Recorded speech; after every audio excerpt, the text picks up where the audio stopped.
You.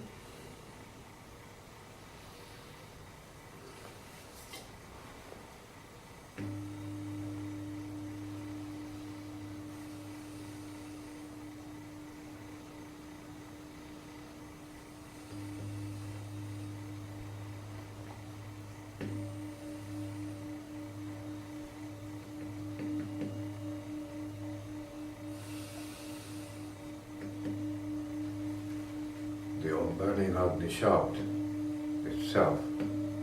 Shuddha. Shuddha. Shuddha. Shu. You.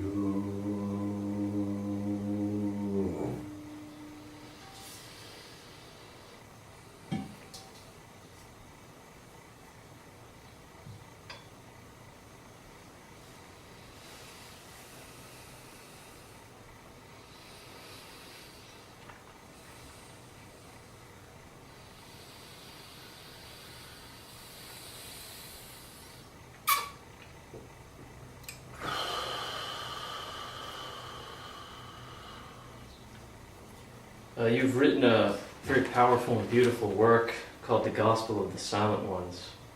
I'd like to ask a few questions on that. You've written, "The cow is the lord of the face of time, and this time only rules the world of nature and mankind." Does this mean that one is subject to the cow, or that one is capable of being beyond such forces? Well, good question. We are the cow. To the degree that you are in a time machine, the time machine in the body mind is the cow. So basically there's nothing wrong with that. That the universe is cow's world. But the sub-universes are not cow's worlds as such. See? When we start to transcend our programs of time and material space, we begin to go beyond the cow. So most people are agreed to be in the time body, as a time body, subject to the programs of the time body. So then your master is cow. Time is master of this universe. It more or less runs the show. Everything according to heartbeat, actually, and brainwave. Rhythm, life, pulse, stations to the infinite. There are also death pulses, because if it's beating, it means you're in time, that means you're losing time. So it's a death pulse. See? You understand? You're dying. You're hearing the clock run out. See? So you are agreed to time, because if you consider certain laws of transmigration, you are evolving through these stages or levels of consciousness, and without getting into reincarnational implications, whatever that means to whoever it may mean anything to.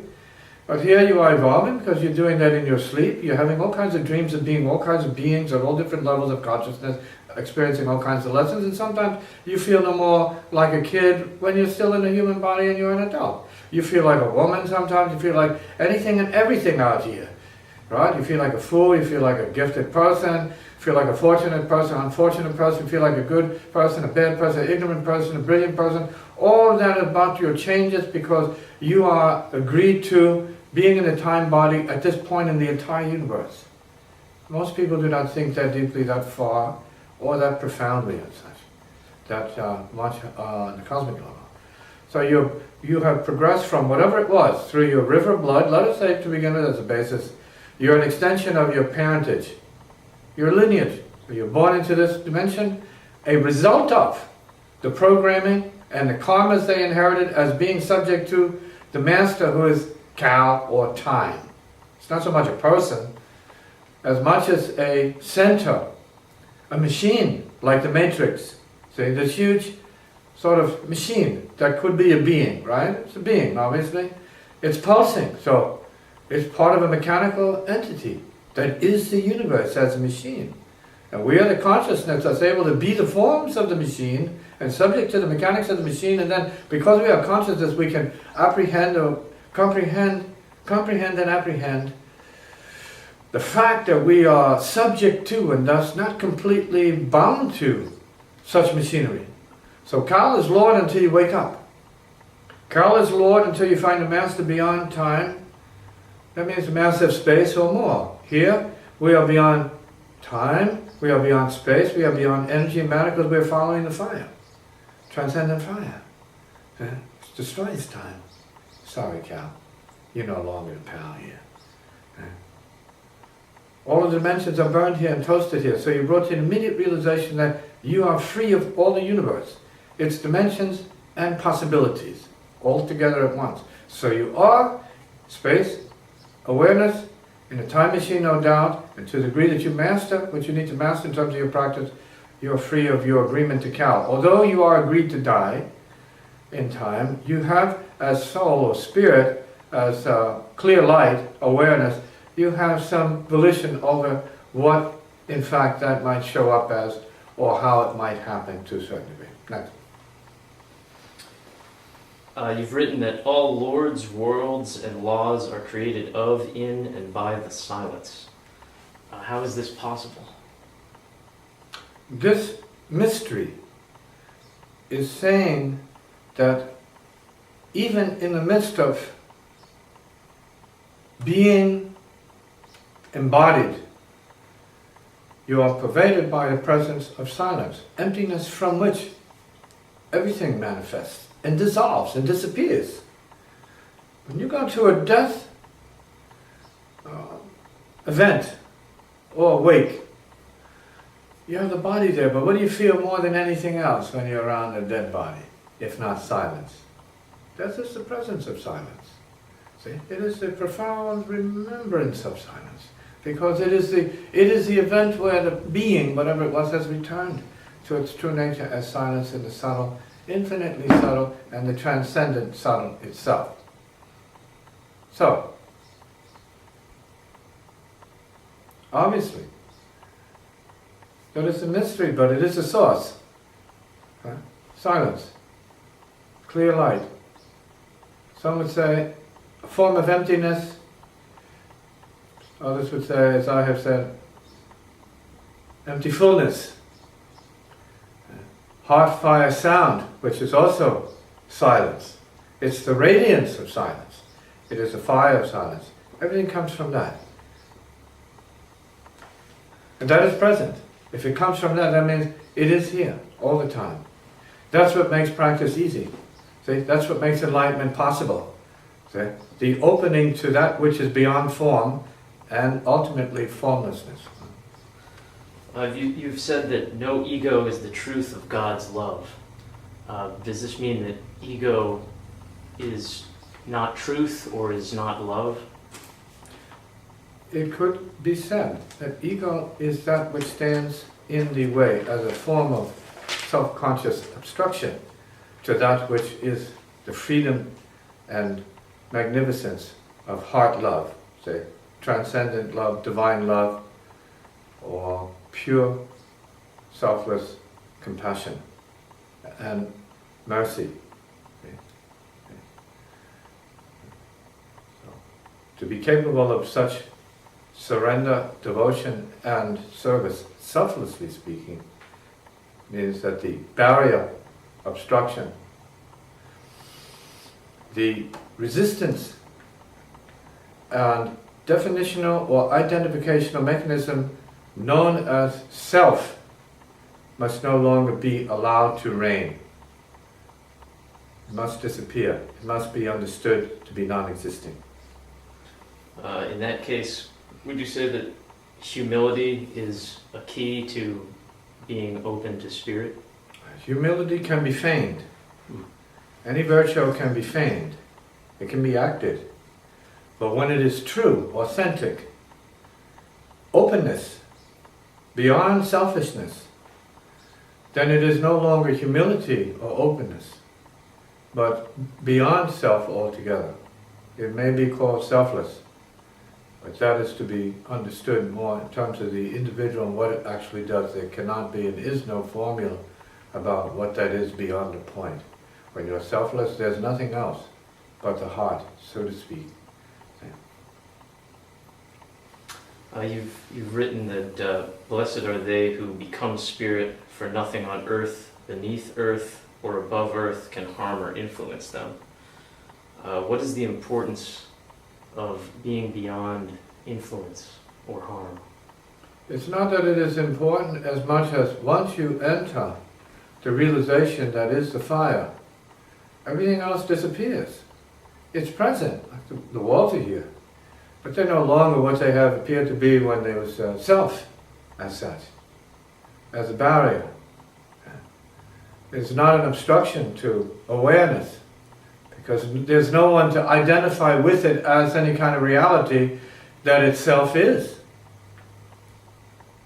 So beyond the ordinary mechanisms of self-reflected forms, forms of matter, forms of energy, which the walls are, forms of space division, space dividing, which a wall is, a space division, and time, right? Something that's going to be there for a moment, then disappear at some point, and dissolve. So all of these dimensional perceptions are part of the self. Without the self, or beyond the self, there is awareness of what really is here and what really is not here.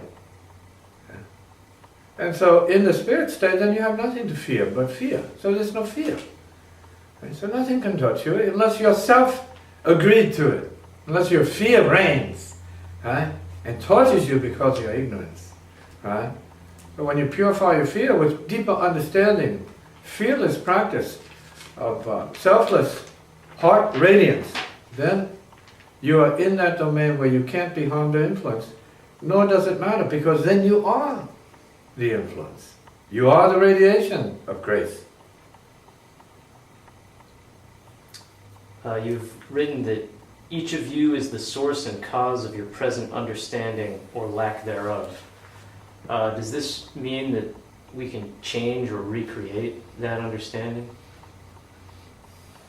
Practice alters in a progressive manner, or suddenly and radically, depending on the degree of your intensity, the degree of your openness, degree of your dedication to the Master, okay, as the basis for your release and your confidence to be surrendered to the infinite. See? It's much easier if you are feeling a companion, a friend, or in the form of the Master says, oh no, just release yourself and don't stop, just keep doing it. No, it's much easier to do it then. So go beyond that, it is said. And then after you say, well, okay, I was able to get beyond that mind form, or this emotional form, or this idea of one program, or this conception, or whatever, and the Master said, good, now go beyond that. So it's much easier, because your programs are such that, oh, you're only going to do so much. I'll do a half inch here, maybe a fraction of an inch tomorrow, and then I'll get back to him and say, oh yeah, I'm practicing hard. Man, I'm like sweating, man. Man, I was practicing all night, I thought. Yeah. So no, there's no real practice outside of the company of the fire and the Master. There's good practice in the company of the Master. You feel what it is. You see how the Master functions. You see how it operates and moves and shows up in terms of its awareness. And then you start to feel, oh, this is good, this is safe. Yeah, I want to practice better now, deeply now. I have to make a better effort to go beyond my programs, because this is becoming clearer in the presence of the Master. Clearer. Much clearer. And that is you. The clearness is not the Master. The clearness is happening to you because you're around that. It enables you to be free enough and safe enough to be clear and peaceful. You've said that too many of you think you know what you think and what such thinking creates, but few know the power of a thought and no less the impulse source of every thought. Could you comment on that? What part do you want commented on? The impulse source. The impulse source. That would be one of two things. The program source of your impulses, or the divine nature of an inspiration to transcend those impulses, which is an impulse. I would call it heart thrust. As soon as a wave of heart thrust comes through, because you could be around the teacher, and never in your life before you were able to feel like you could chop through something in your own karma. And then all of a sudden you feel, like you were possessed with a sword, and you said, boom! I was feeling this before, and I just said, no more of this garbage. And it disappeared. This happens. Some have sat, we talked a few moments, and they said they felt like freed. Not because anything was done, because in the situation, sitting, they were able to relax and let go by recognition as to the unnecessary holding on to or entertaining or self-amusing that's going on with such a program. They said, oh, that's not important anymore. Perfect. Relax. What's more important? Now, relaxing in this company is more important. Okay? Proving the illusion of such phenomena.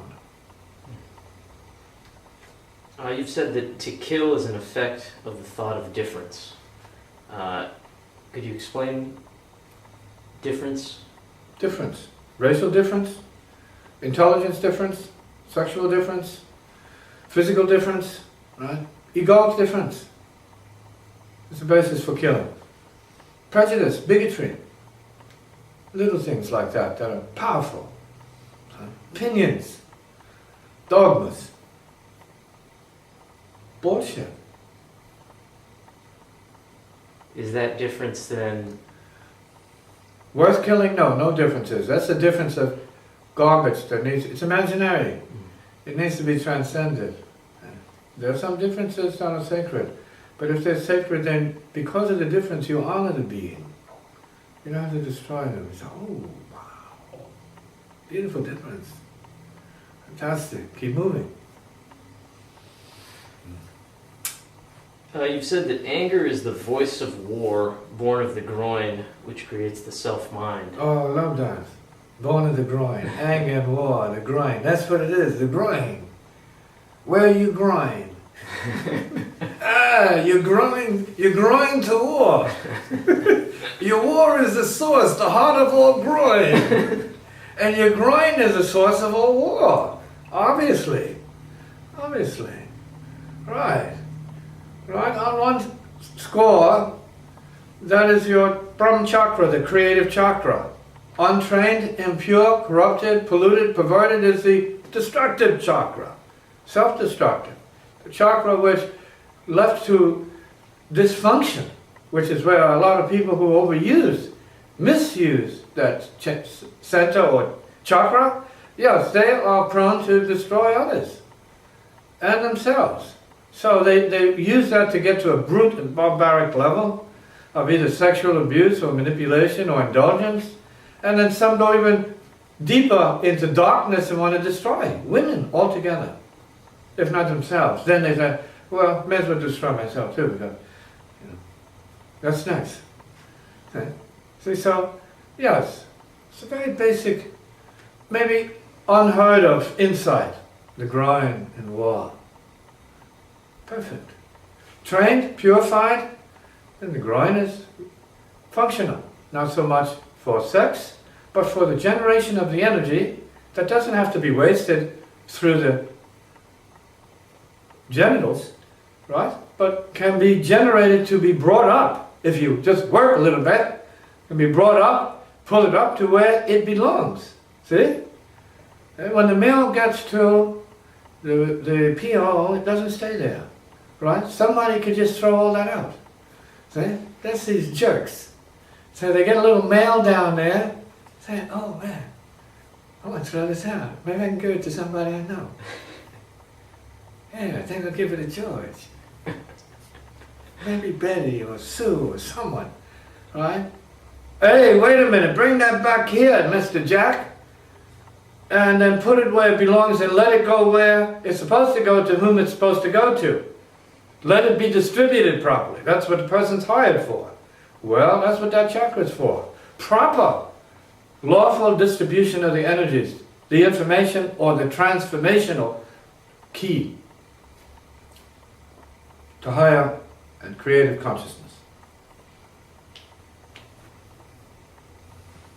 You've said that the self-created hellfire you fear is created of ignorance. Does this mean that fear is a self-created illusion and that we can be beyond fear? It is, for the most part. Some of it is body born and very bright, smart fear. There's smart fear. But we have programmed ourselves and each other to be afraid of nothing. Not nothingness, but little and many, many nothings, right? Like boogeymen. We have created a world of people who are living in a boogeyman land. See? A ghost land. See? Phantoms. Make-believe fears. See? Like be afraid of looking a certain way. Be afraid of saying certain words, or being afraid of being true. Being afraid of being creative. Being afraid of spiritual practice. Being afraid of mastery. Being afraid of freedom. Being afraid of true happiness. Being afraid of love. And the surrender and devotion and transcendence love actually is. You've said that what you owe others you've agreed to before this life, but be therefore agreed unto spirit and owe no one less than silence. Is this saying that by being silence and creating that, one's debts to humanity dissolve? Before you can get to silence, in fact, it is said you must pay your debts. You must pay your debts properly. See, that means give love to all beings. See, take care of business, but when you have to stop a program, you stop the program. Whether it's an I owe you, or I owe them, or I owe this, I owe that, fine. See? When you are doing that lawfully in the spirit of, let us say, the higher cause, the higher impulse, the heart thrust, there are consequences to it. And you just stop. If you have to. It's very rare. When it descends upon you, where it becomes a knowingness rather than a reaction and a fear program, to run away and then try and seek silence, like these peeps who try to go bankruptcy, claim bankruptcy so they don't have to pay their bills. That's not what it is. It's not that level. It's not abusing the system, it's transcending the system because you are already complete. So you have to understand that. The spirit business is very complete and very perfect and mysterious to a degree. Good question. Difficult to answer and make clear to everybody. See? Because they are not in the spirit yet, they're not advanced enough to really understand implications, machinations, and the laws of progression, and the laws of, let us say, this concept I'm bringing in called heart thrust, which is kind of like the fire.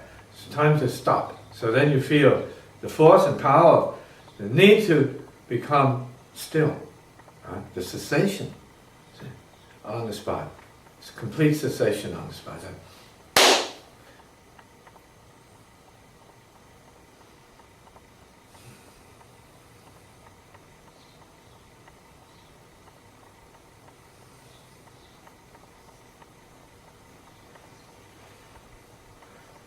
You've said that those who lust after another man's music or art sin no less than lusting after another's spouse. Could you explain how these are the same? They're the same because the desire is the same. The desire to possess a certain kind of music or an appearance, an image, to be seen as such because the individual ego hasn't found itself and can't do anything to make itself, so it steals. That's just as bad as stealing anything or anyone.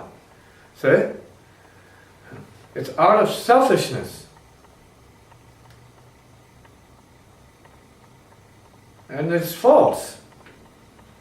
It is not creating out of the creative spirit by going in and opening properly, surrendering to it, and transcending your programs. See? Begging for it in a manner of speaking, on your knees. And saying, I won't play another note until I feel touched by the divine.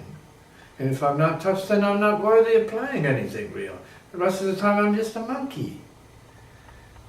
Making noise to make money and make people worship my ego. Only. Ego only.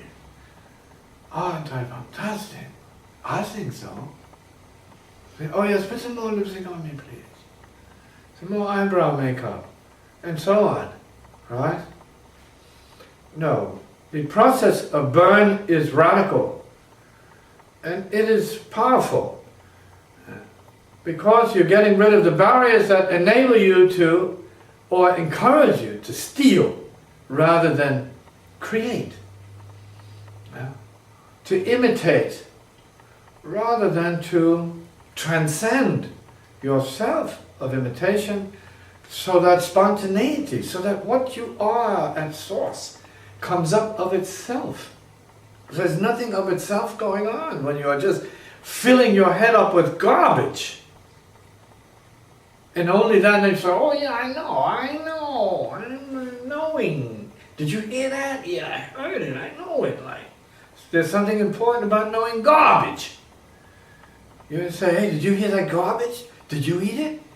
Yeah, man, good. Damn, I got some other garbage for you that's just as bad. Worse. I got worse garbage. This is the worst garbage you'll ever find anywhere. You dig it. See, it's good enough for us.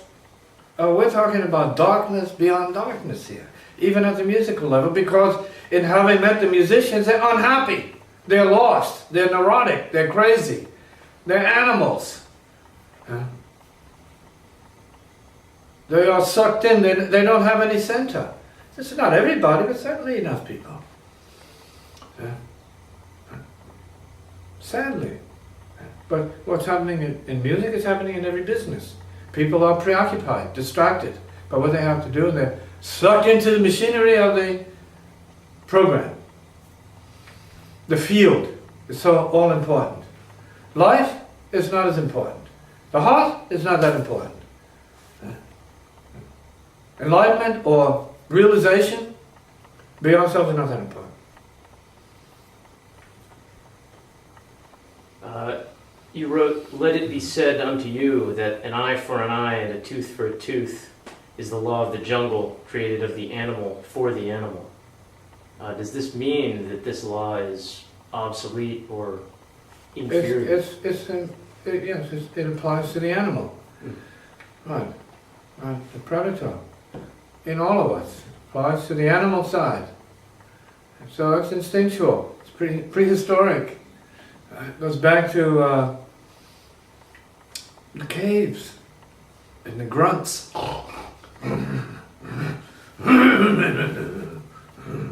That side of us, right? The beast. Not who cares? Right? Who knows?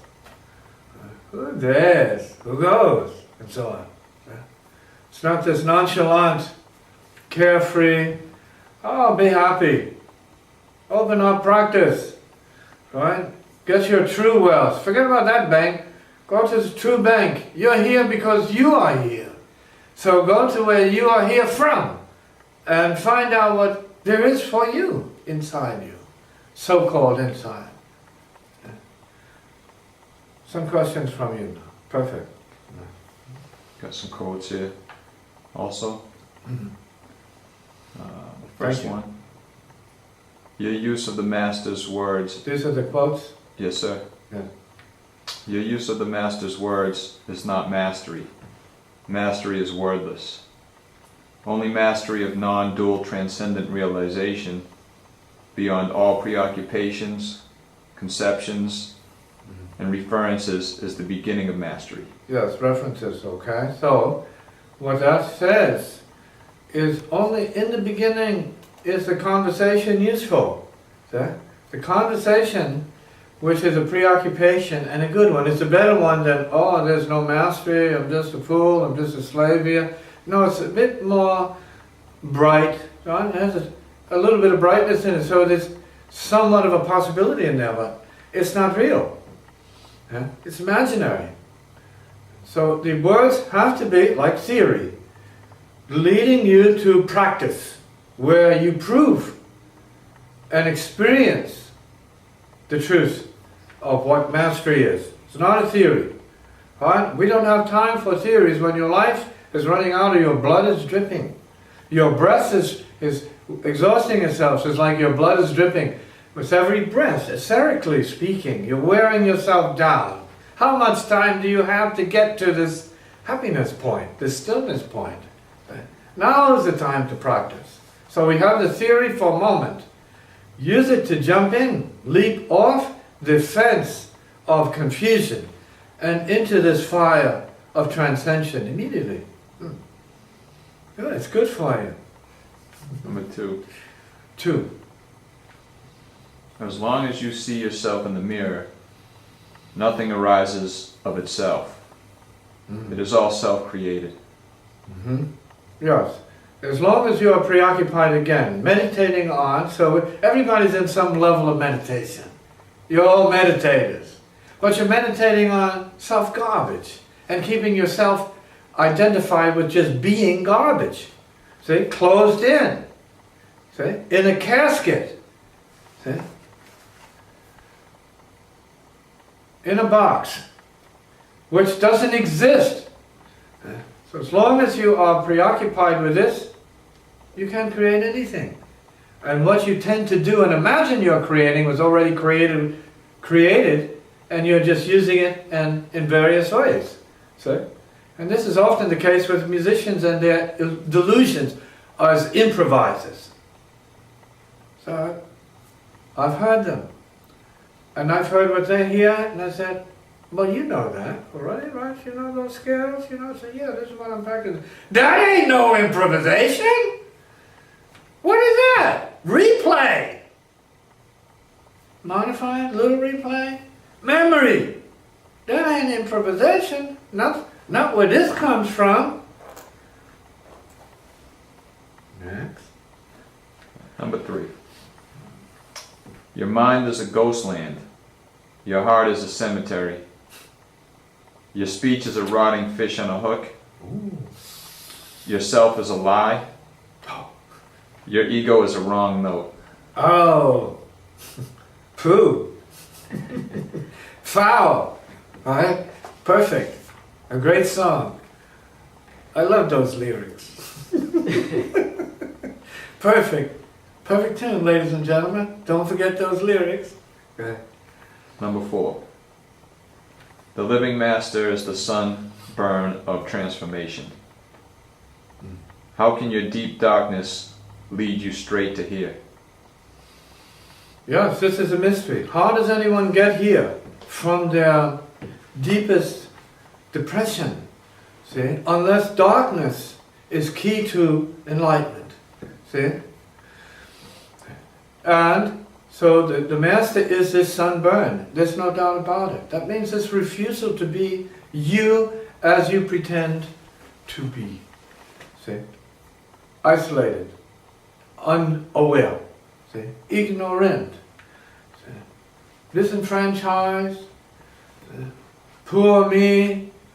I am this, that, whatever. And you see that they're all your programs from your peeps. You were trained to be this, whatever it is, this problem of self-confusion. Trained. And you are masters, actually, of garbage programs. Right? Award-winning actors. You can fool others into thinking you're for real. Wow. Perfect. But it's all a dream. Wake up. There's too much to do that really makes a difference for everyone.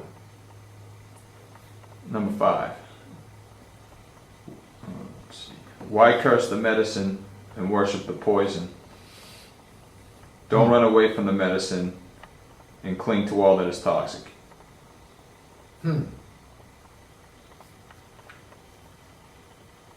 Continue. Number 6. You are not what your appearance is. So how can you be what your appearance isn't? How can you be free, right? If you're not really bound. Figure. How can you be free if you're not really bound? You're already free. You think you're not free. That's how you appear, as if you're not free.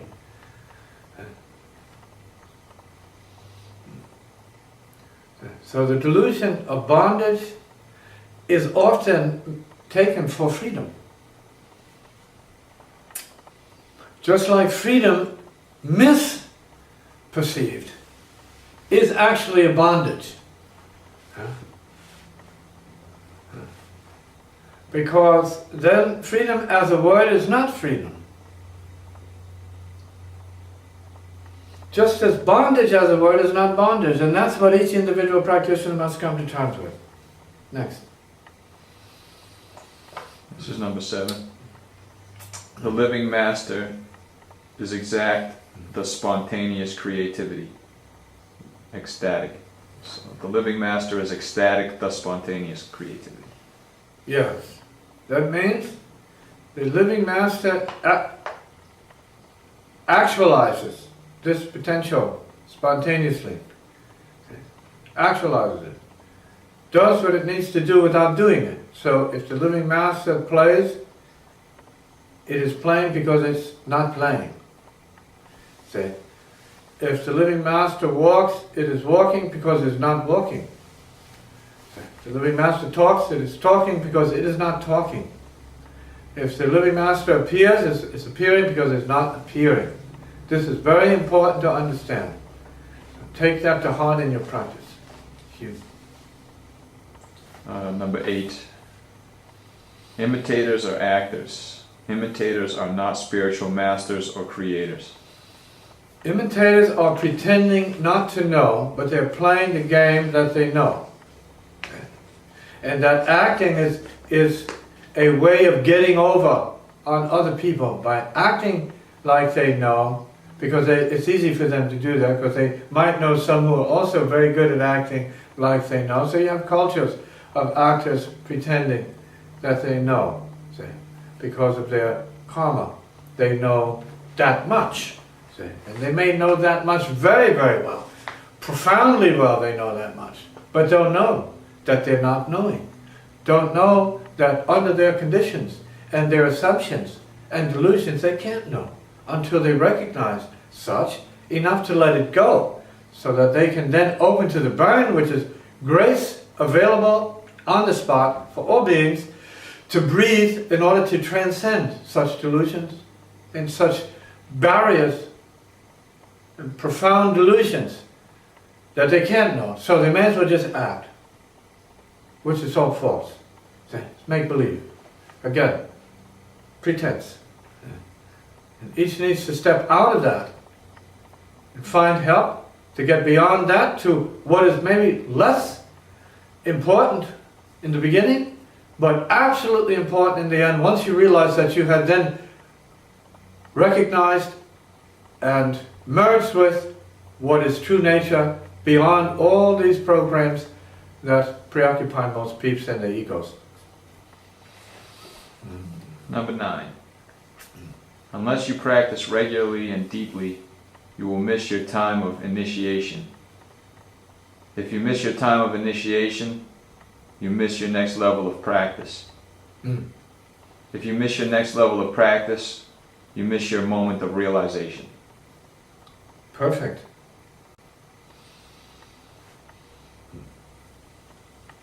This process occurs spontaneously in some beings, but most beings have no clue that there is even such a process. Because they are so busy being down on themselves, and down on others because they're down on themselves, down on their hard luck, down on their emotional problems, down on their inferiority complexes or superiority complexes, down on themselves because of all of this agreed upon darkness, that they have no clue as to what's happening. They don't know if there is a heart thrust on any level within their whole cosmos to be responding to as an initiation. So, they wind up at the house of the master, somehow, which is a faint indication that there is some heart thrust. See? They're crying out inside them. And then they're able to recognition, they have this insight about the master being different, completely different from anybody else they ever met, does everything different. And they say, whoa, I can see this. And that might begin a certain kind of initiation, but they don't see it as such. See, it has to be told to them. Oh, welcome in. And this is a low-level initiation now. You're sitting with the Master. This has not happened before. This is a whole new universe. Initiation then. Then as you become a practitioner beyond listening and the theories and the insights expounded in the books or the emotions expressed in the music, then you start to pay attention. See? And start to feel, well, you're okay where you are, you feel a little better, but maybe you should be practicing more, because the Master's saying you got to practice to keep up with what the initiation is about, which is progress. Taking on more work, more practice, and burning your own garbage away, which is your gravity programs. See? And that in turn prepares you for other aspects of your progression, which, if missed, then there's no realization. There is more or less an awareness of realization, a recognition that it exists, but no realization because you're not giving up enough of your gravity programs, see? Your shackles and chains to step into the auspicious condition where the initiation is fulfilled by this realization. And then you see at that point, whatever it is you have to recognize in terms of what your real purpose is here. So practice hard. It's waiting for you. It's like this gold. See, just the end of the rainbow. It's waiting and it has your name on it. Perfect. Don't miss it. It's a good show. Number 10. Those without spiritual wealth or realization are the most lonely beings of all. You see, in the material world that everyone exists in, they think they have it together because they can buy garbage. And those who buy more garbage have this delusion that they have even more together, when in fact they're less and less conscious and more mechanically programmed to pretend to themselves that they have more when they have more problems, more burdens, and they live as such because they're unhappy and are always seeking other kinds of activities to keep their pleasure level up, to validate themselves, because they think the pleasure is balanced because everything else would appear to be painful, so they need the pleasure, and so they play with themselves, and they want others to play with themselves in terms of exploiting their pleasure. But they don't see it because they are materialists, that it's just wasting more. They don't see the waste, they just feel the thrills. But this is the path of those who are endarkened, who are ignorant of the preciousness of the body to begin with, and the sacred temple the body is. See? Jesus said, kingdom within. Good. It may not be as such, but that's a hint. It is subtler than your ego programs. It is within. That is, you have to look inside. Whatever it is, you have to look inside. But then you have to look inside, looking inside. Then it's valid. And then once you look inside, looking inside, then you have to look inside, looking inside, looking inside, to the infinite. That's the only way you're going to find it. See? So he didn't say that, but I'm saying that. Because that's the conclusion of that comment. The kingdom within is the infinite looking inside, looking inside, looking inside, until you find what it is. At the infinite point of looking in. And that's good practice. Next. Number 11. Correct practice is true sanctuary. The Master lives and is the correct practice. As the correct practice, the Master is beyond practice. Yes. You hear often taught teaching that there is no mind. Right? There's no mind. You hear that? There's no self, no thought, no mind equals no problemos. On the surface, great equation. Right? Einstein may have even sanctioned it and said, good, on groovy, eureka, brilliant invention, perfect. No self, no thought, no mind does not mean no self, no thought, no mind. Because if it meant that, it wouldn't be as profound as it is. See? So here, the point is, in order to get to know self, you have to master self. So you have a lot of people say, oh, this is the way of no way. Oh, the path of no path. I like that. Nobody's got to tell me what to do. This is the path of no path, so I do what I please. No, this is the path you need to master completely before it becomes no path. That means, no path means mastered already, ready to transcend. Perfect, brilliant. No self, it's been transcended, equals no problem. No thought, mastered, equals no problem. No mind, mastered, equals no problem.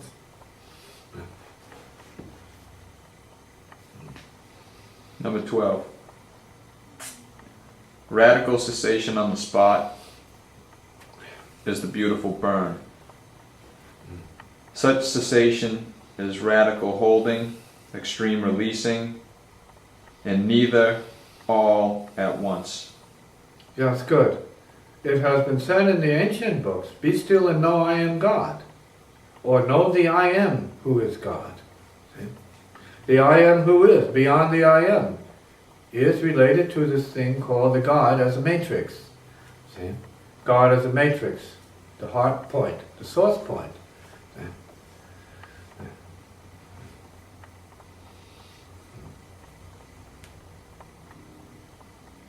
Number 13.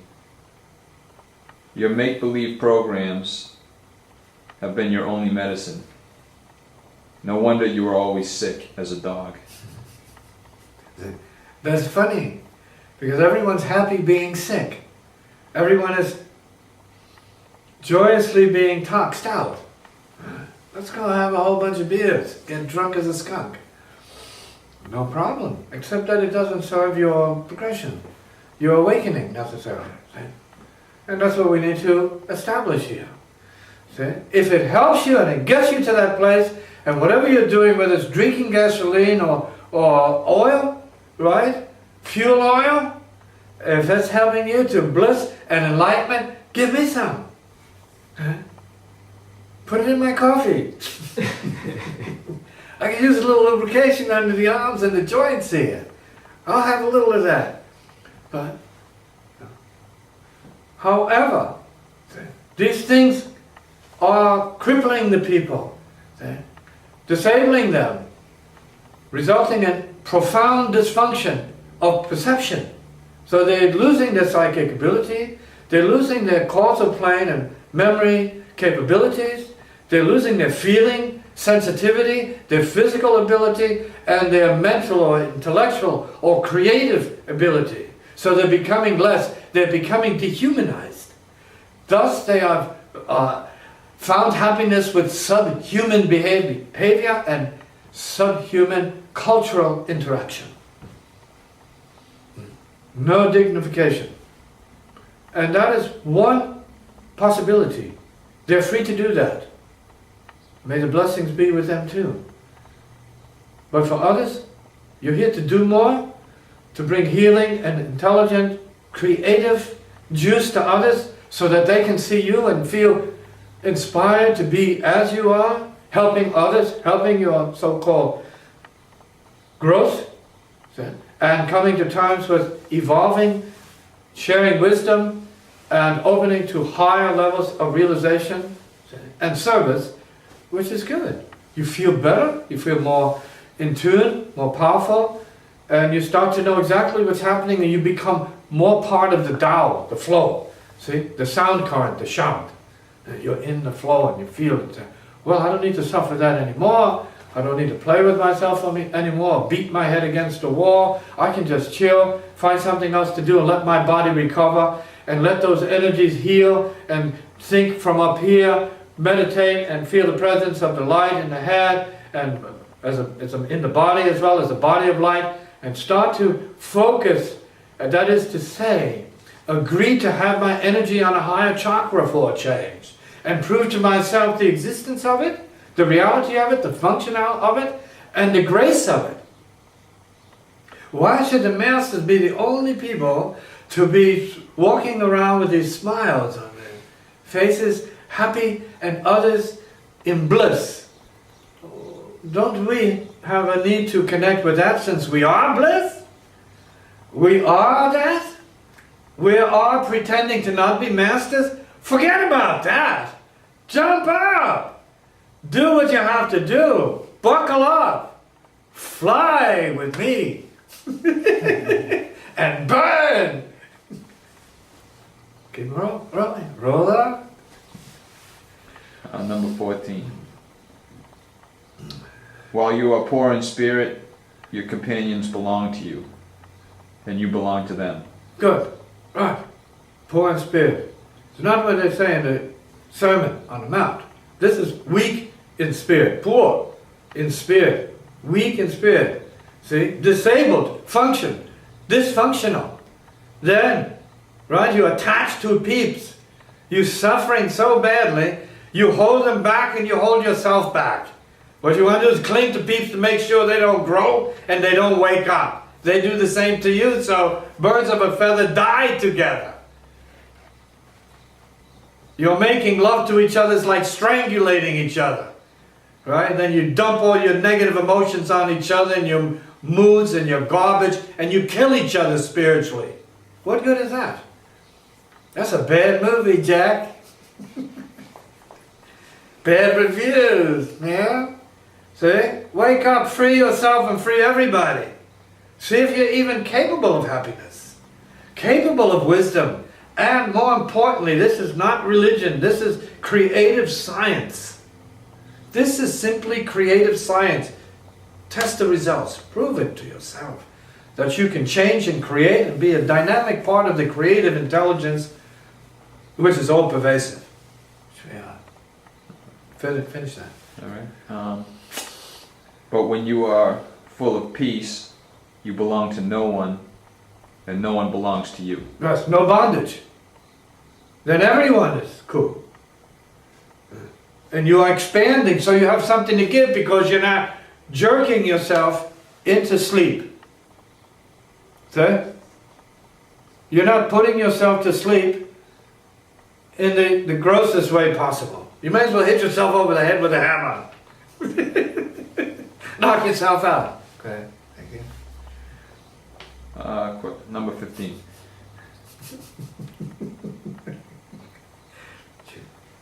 Reverse the process of self-imagining from being effect to being cause. This is good practice toward being creative.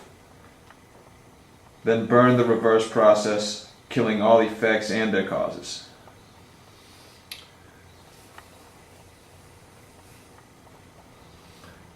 Practice and thereby reverse the negative flow. See? The negative flow. Being pulled down. You want to change the current so that you feel that you are finally being pulled up and you start to recognize what a fool you've been, suffering the wasteland levels of consciousness. Wasting yourself, being miserable, and then connecting that you're wasting yourself is why you felt so inferior. You were betraying yourself. You are defeating your own purposes by wasting the treasures that you were given. Exhausting yourself so you didn't even have the energy to open the treasure chest, to find the jewels in there to help you, to pave your way. See? And so this is the invitation, see, is to be the treasure chest for others. Once you enter the realm of practice and start to see how natural peace is. When you recover your sanity into that domain of joyous peacefulness, then you see peeps will come to you, but they won't belong to you or anybody else. Next. 16. In the time of no time, the entire universe springs into consciousness. That means it's already happened. See? The universe is without time. There's something we've added to it because of the way we perceive things. Because we can only see when it's happening, but we don't see where it happened from. See, we say, well, it just popped out. See? We say, oh, there's a Big Bang. But I mean, logic tells you, something's got to be happening in order for a Big Bang to even exist. It's got to come from somewhere, but there are no answers to that. So it's obvious that there are infinite dimensions, And this is an explosion from one dimension to another dimension. That's it. A bursting point of one dimension. That's all. The balloon broke. It just popped. It just burst because it was over. It was overexpanded. There's your answer, peeps. Next. Number 17. Strip down into your root or original freedom, and what is left of who? Continue. 18. See without eyes and hear without ears. That means that you have to know for yourself. You have to see what you can't see. You have to hear what you can't hear. That means you have to know what you can't know, and you have to be what you have not been able to be. Ponder that and let it free you. Continue. You act like animals in a cage. You locked yourself in and don't want to be free. It's true. Just look at any intersection in New York City. See, how many free beings do you see? See? You just have to, if you ask them, what's the hurry? They look at you like you're crazy. Right? They push you out of the way. There's my point. Good luck. Go ahead. 20. Don't stand in front of a cab, by the way. do that. Go ahead. They won't stop. Go ahead. The sound of sound in the ear of the ear is only silence. Perfect. The sound of silence in the ear of no ear is no silence. Totally perfect. Totally perfect. Continue. 21. Only addict yourself to spiritual liberation. Anything else is the program of avoiding freedom. The burn, true genius, and enlightened realization. Yes, cling to the burn. Cling to true genius and enlightened realization if you can find that. Cling to that with all your heart and soul. That is like saying, love God with all your heart and soul. Then you may love your neighbor as yourself, because your neighbor then doesn't exist. You are just love. There's no neighbor. You become your neighbor. You have to become your own neighbor and find peace with you. See, in you, with all your body parts, with all your functions, all your levels of consciousness, right, all your dimensions, all your potential. You have to be all your potential. You have to be the source of the creative. It's the beauty of practice. All of that is not even a promise. You have to see it for yourself, know it for yourself. As soon as you sit, you begin the process. Being with the Master, you have begun the process. One more. 22.